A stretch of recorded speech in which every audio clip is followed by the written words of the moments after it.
faz o teu querer, a tua vontade. Oh Deus, tu sabe o que a tua igreja precisa.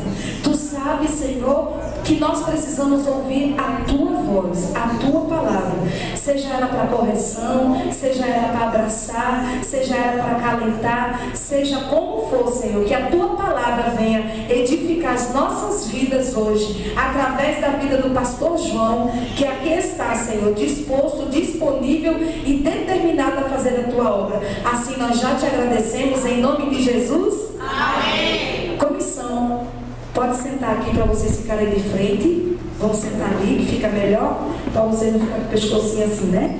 Então de frente é melhor, né? Graça e paz a todos. Amém. Amados, rapidamente vamos abrir as nossas Bíblias no Evangelho de Marcos, capítulo 2. Eu não vou pagar 45 minutos, eu vou ser breve, talvez uns 10, 15 minutos, só para mostrar a vocês os pontos salientes aqui nessa passagem.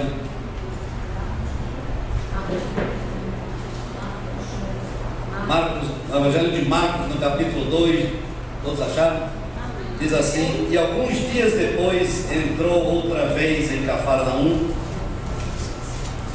e soube-se que estava em casa, e logo se juntaram tantos, que nem ainda nos lugares junto à porta eles cabiam, e anunciava-lhes a palavra de Deus.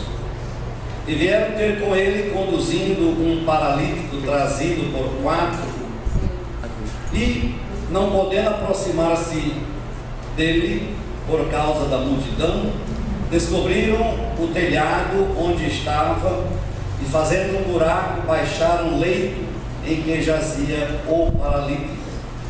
E Jesus, vendo-lhes a fé, disse ao paralítico: filho, perdoados estão os teus pecados. E estavam ali assentados alguns dos escribas que arrazoavam em seu coração, dizendo: por que diz este assim blasfêmia? Quem pode perdoar pecados senão Deus? E Jesus, conhecendo logo em espírito o que assim arrazoavam entre si, lhes disse: por que arrazoais sobre estas coisas em vosso coração? Qual é mais fácil dizer ao paralítico: estão perdoados teus pecados, ou dizer-lhe: levanta-te e toma o teu leito e anda? Ora, para que saibas que o Filho do Homem tem na terra poder para perdoar pecados, disse ao paralítico: a ti te digo, levanta-te e toma o teu leito e vai para a tua casa. E levantou-se, tomando logo o leito, saiu da presença de todos, de sorte que todos se admiraram e glorificaram a Deus, dizendo: nunca vimos tal coisa. Aleluia. Amém. Em nome de Jesus. Vamos orar mais uma vez. Nosso Deus, nosso Pai, te damos graças pela tua palavra, te damos graças, meu Deus, porque o teu Espírito nos ensina de tua palavra e nos revela, meu Deus, de forma que os nossos olhos a cada dia podem enxergar mais e mais a tua verdade. Abençoa o teu povo que está aqui reunido, abençoa cada um de nós nessa tarde com a tua palavra, em nome de Jesus. Meus amados, aqui tem 4 coisas que eu gostaria, 4 princípios. Eu sou professor, eu sempre digo isso. Eu gosto muito de usar recursos visuais, né? Fazer esboço, fazer alguma coisa para melhorar a nossa compreensão da palavra de Deus. Mas eu gostaria que você observasse 4 coisas nesse texto. Primeiro, a questão do obstáculo, da dificuldade. A dificuldade desse homem, também a dos seus amigos, é que eles eram limitados pela condição de um amigo que era paralítico. Tinha um paralítico e 4 amigos que podiam caminhar. E aí a palavra de Deus diz que esses homens decidiram entre eles, conversando provavelmente, ouviram falar que Jesus estava de volta a Cafarnaum. Cafarnaum era o lugar onde Jesus tinha alugado uma casa, e ele morava lá e com os seus discípulos. E aí ele estava de volta a casa, Mas como a cidade era pequena, a notícia se espalhou e logo uma multidão se encontrava na casa de Jesus. Provavelmente com uma casa típica, né, daquela época, uma casa pequena, com provavelmente 3 cômodos e um telhado reto, telhado plano. E aí ele estava naquela casa e a multidão era tão grande que os rapazes que levaram o amigo paralítico não puderam nem chegar perto da porta. E eles pensaram: aqui está o nosso primeiro obstáculo. A multidão não permite que cheguemos até ele. E provavelmente eles discutiram: rapaz, a gente trouxe esse cara paralítico nesse leito de longe. Aqui não diz a distância, mas qualquer distância ia ser longe. Você que compra um pacotinho no bom preço, você vai no supermercado, compra uma coisinha pequenininha, né? 1 quilozinho ou 2 ali. Quanto mais você anda, mais parece que a mochila fica pesada. Né? Você entendeu? Quanto mais a gente anda, mais o negócio vai, e o dedo vai ficando primeiro amarelo, depois fica roxo, né, Marca? E depois adormece e dá a impressão quando você chega em casa que você estava carregando 10 quilos e era só um pacotinho de feijão, uma coisinha rápida. Esses homens trouxeram esses paralíticos e disseram: não é possível, voltar com esse cara para casa, vai ser difícil. A gente tem que resolver a situação. Uma coisa que a gente vê aqui, diante do obstáculo, eu tenho que exercer a minha fé e perseverar. Tem muitos crentes que gostam de desistir da coisa antes do tempo. Deus começa a fortalecer a sua fé, Deus começa a lhe preparar para uma vitória grande e você não tem a perseverança de lutar contra os obstáculos. E aí desiste, e aí perde a bênção. Esses homens, eles decidiram ultrapassar os obstáculos. A segunda coisa que eu queria que você observasse aqui é a oportunidade. Quando eles pararam diante daquela multidão, não podemos levar esse homem. Jesus, o que é que ele vai fazer? Jesus está lá dentro pregando, a multidão, gente saindo de todo canto. Alguém deve ter dito: vamos subir, porque o telhado dessa casa é plano. Era uma casa típica daquela região. Ele disse: nós podemos abrir um buraco no teto e descer esse camarada lá, porque nós não vamos voltar com esse paralítico nos ombros. E aí vem a oportunidade. A Bíblia diz que eles cavaram, mudaram a estrutura do telhado, descobriram no telhado onde estava Jesus e fizeram um buraco ali e baixaram o leito em que jazia o paralítico. Gente, muitas vezes, para o milagre acontecer em nossas vidas, a regra é que nós também temos que tomar a nossa parte do milagre. Aleluia. Tem gente que quer ficar em casa de braços cruzados, não quer orar, não quer vir para a igreja, não quer se esforçar, não quer passar uma tarde de quarta-feira no ciclo de oração, mas quer receber o milagre. E às vezes não é assim que Deus quer trabalhar. Meus amigos estavam ali e eles disseram: nós precisamos fazer um buraco no telhado. É trabalho. Nós queremos fazer, Elaine, a igreja se animar, se avivar, conquistar multidões. E a gente fica sentado de braços cruzados, no conforto, ar-condicionado, não sai para visitar, não sai para convidar um amigo, não sai para orar por um amigo, não sai para evangelizar. Não é por aí. Nós temos que trabalhar. Tem gente que quer conhecer a palavra de Deus. Preste atenção, tem crentes que querem ter mistérios, conhecer as coisas profundas do reino espiritual, mas não querem gastar tempo plenamente, Teresa. É mesmo? Como é que pode? Você só conhece a Deus se você ler esse livro, se você estudar esse livro. Se você não estudar e não ler a Bíblia, você só vai saber a respeito de Deus pelo que o povo lhe falou. E nem tudo que o povo fala é certo. Então, esses crentes, muitos espirituais que vêm para cima de mim, falando em línguas estranhas e querendo dar uma de espiritual, de profeta, e não conhecem a palavra de Deus, para mim não me impressiona. Porque conhecer Deus precisa de trabalho, precisa de esforço, precisa de disciplina. Esses homens eram disciplinados. Nós vamos fazer um buraco, somos determinados. Nós vamos cavar esse buraco aqui, vamos baixar esse paralítico. Eu não sei como é que era o nome dele, mas vai lá que o nome dele fosse João. João não vai voltar para casa paralítico. Eu não quero carregar esse peso de volta. E eu preciso trabalhar para alcançar o milagre. Olha que coisa interessante. E eles tinham fé, certeza. E se fizesse o buraco, se o leite descesse, Jesus ia cuidar de volta. É bem macio, Jesus. Oportunidades. Nunca pense que o milagre vem sem obstáculos. E que o milagre vem sem trabalho. E a terceira coisa que eu queria que você olhasse aqui: oposição. Logo se levantou no grupo um bocado de fariseus que ficaram pensando no que Jesus tinha dito. Jesus disse: filho, os teus pecados estão perdoados. E eles logo começaram a murmurar no coração, no pensamento, não colocaram nem expressado em palavras, pensaram. E aí Jesus vai conhecendo o espírito daqueles homens do coração e disse: por que é que vocês murmuram? Vocês estão arrasando no coração. Deixa eu fazer uma pergunta: não é mais fácil eu dizer para esse paralítico: vai, filho, os teus pecados são perdoados, do que eu dizer: levanta-te e anda? Aí eles foram pensar, realmente, né? A resposta que Jesus queria era a resposta óbvia.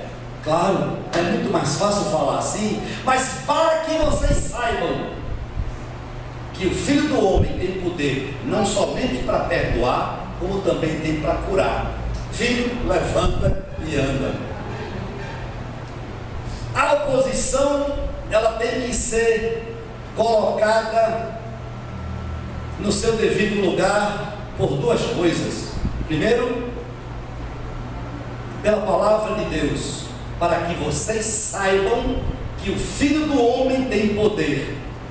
Sabe o que foi que Jesus nos revelou lá no Evangelho de Mateus? Antes dele ascender aos céus, ele disse: toda autoridade e todo poder é me dado no céu e na terra. Então, quando eu estou diante de uma oposição, eu tenho que exercer não aquilo que eu tenho, aquilo que eu sou, ou a minha capacidade espiritual, ou o meu conhecimento espiritual, ou porque eu sou um pastor famoso, operador de milagres, de prodígios. Não tem nada disso. Se fosse por mim, o povo estava perdido. O que eu tenho, o que nós temos como igreja são duas coisas. Aqui diz que Cristo é revestido de todo poder e de toda autoridade. Então, duas coisas quando nós enfrentamos o obstáculo do inimigo: é exercer, primeiro, o poder que tem o nome de Jesus. Se você se dedicar com uma pessoa endemoniada, ninguém tem capacidade de expulsar o demônio por si só, por si próprio, ou por alguma coisa, crucifixo, água benta, rosa ungida, óleo santo. Não tem nada nesse mundo que possa derrotar um demônio. Mas quando você coloca a mão na cara dele e diz: em nome de Jesus, aí ele estremece. Aleluia. Não é o nome de Flávio, não é o nome de pastor João, nem de pastor Elá, não é o nome de ninguém. É o poder que há no nome de Jesus, no sangue de Jesus. A oposição, ela é vencida pelo exercício dessa autoridade e desse poder. Preste atenção. Quando um general é revestido de autoridade de comandante de um quartel, e ele diz para o soldado que está de sentinela: a ordem do comandante é que ninguém entre nesse quartel. Sem ter a minha permissão, ninguém entra, ninguém sai. E se for forçado, se vier alguém de fora querer entrar, você pode receber ele a bala.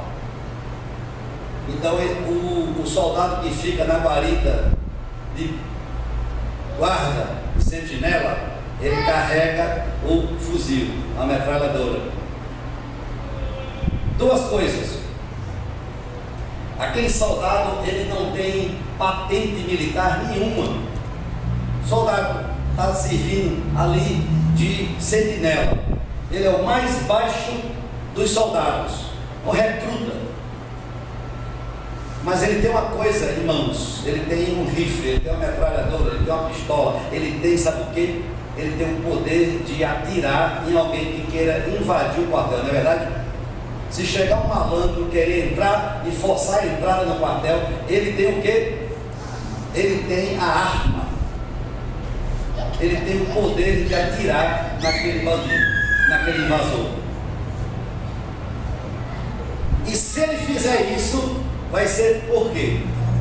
Porque o comandante deu a ordem. O comandante transferiu o poder para ele, não é verdade? Ele foi colocado de sentinela, então ele tem o poder de guardar o quartel. Agora veja o seguinte, ele não é autoridade nenhuma, ele é só um soldado raso. Quem tem autoridade é o comandante. E o comandante é quem transferiu o poder para aquele soldado carregar uma arma para se defender. Vocês estão entendendo aí a analogia? Jesus Cristo tem toda a autoridade, o nome de Jesus Cristo está acima de todo nome, e Ele dá à igreja o poder, porque Ele faz assim, ó: e recebereis o poder ao descer sobre vós o Espírito Santo, e vocês serão meus instrumentos para vencer a oposição. Usa-nos, Deus. A quarta coisa que eu queria que você observasse aqui: a primeira são os obstáculos, segunda, a oportunidade, terceira, a oposição. A quarta coisa é a operação. Veja bem, muitas vezes nós temos igrejas que são extremamente conhecedoras da palavra de Deus, pessoas que conhecem bem a palavra, estudam muito a palavra de Deus, mas fica só no conhecimento teórico, fica só na armazenagem de conhecimento, e aí a igreja fica cheia de doutores. Mas uma coisa interessante, aqui Jesus vai e ele, apesar de estar diante de homens, porque essa palavra que diz aqui, né, que escribas são exatamente aqueles homens que gastavam tempo no templo em Jerusalém para fazer as cópias da Bíblia. Então, naquela época não tinha impressão, não tinha máquinas para imprimir. Então, tudo que era reproduzido literariamente tinha que ser na munheca, tinha que ser na mão. E esses homens estudavam para que eles fossem especialistas em reproduzir o texto bíblico. É por isso que eles são chamados de escribas. E eles estudavam, eles tinham que ir para a sinagoga desde cedo, e depois eles faziam cursos para aprenderem a reproduzir a palavra de Deus. Eles manuseavam diariamente a palavra de Deus. É uma coisa impressionante. Eles dizem que eles eram tão fiéis na reprodução, veja que coisa interessante, que quando um escriba estivesse fazendo uma cópia, e se uma mosca tivesse ido na cópia, na original, e tivesse colocado ali um pontinho preto, sabe quando a mosca faz cocô, ela deixa um pontinho preto, né?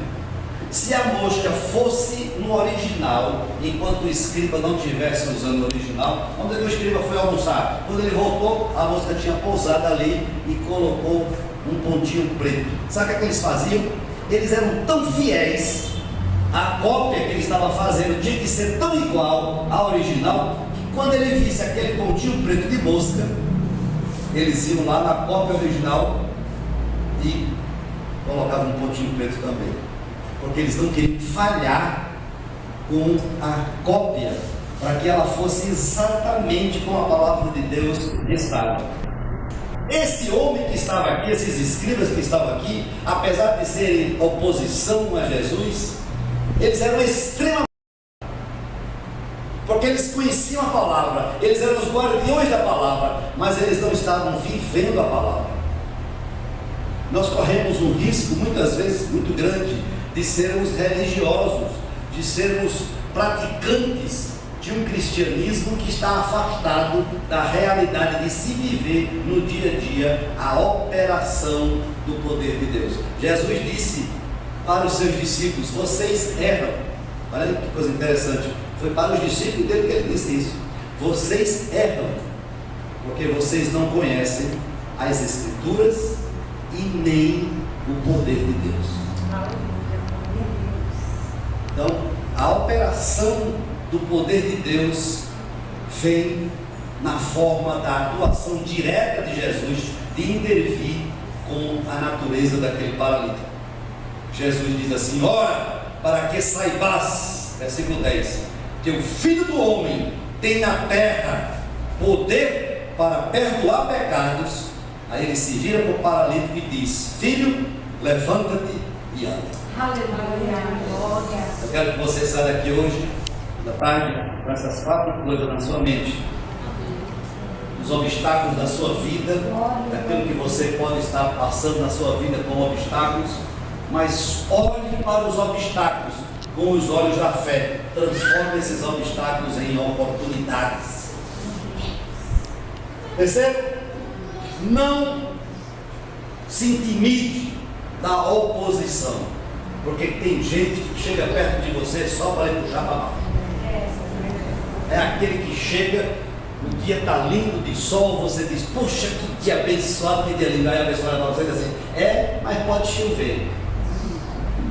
Tem gente assim, né? Nós estamos na primavera aqui de Recife, é uma primavera quente, e a gente acorda o dia lindo, maravilhoso de sol. Você diz: que dia maravilhoso. Aí a pessoa chega e diz: é, mas é quente. Ô miserável, vai que embora para lá, tu vai ver lá 10 graus abaixo do zero. Vem perguntar para o pastor Marcos, ele que está lendo. Gente, transformar a oposição em conquistar a oposição. Muitas vezes a gente pensa naquela mentalidade de queima Jeová. Não, Jeová não está no negócio de queimar ninguém. Jeová está no negócio de salvar o pecador. Foi para isso que Jesus Cristo veio ao mundo. Eu não gosto dessa teologia de queima Jeová. Eu gosto da teologia de que Jesus está com os braços abertos na cruz do Calvário, salvando, porque ele mesmo disse: eu vim para salvar aquilo que havia se perdido. Essa é a nossa missão na igreja.